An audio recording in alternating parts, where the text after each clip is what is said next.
આપનું સ્વાગત છે। ગેસની તંગીની અસર ગ્રામીણ વિસ્તારો સુધી પહોંચી ગઈ હોય તેમ ચા નાસ્તા બનાવતા સંચાલકોએ ચૂલા પર વાનગીઓ બનાવવાનું શરૂ કરી દીધું છે।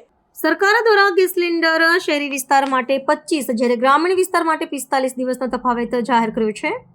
ત્યારે આદિવાસી વિસ્તાર ધરાવતા અમીરગઢ તાલુકાની વાત કરવામાં આવે તો અહીં ચા નાસ્તા બનાવતા નાના વેપારીઓએ ભઠ્ઠા બનાવી પુનઃ લાકડાનો ઉપયોગ કરવાનું શરૂ કરી દીધું છે। જ્યારે કેટલાક વેપારીઓ પોતાની દુકાનો બંધ કરવા તૈયારીઓમાં લાગી ગયા છે। અત્રે ઉલ્લેખનીય છે કે ગેસ પર બનેલી વાનગીઓના બદલે હવે ચૂલા પર બનાવેલી વાનગીઓનો સ્વાદ લોકોને મળશે।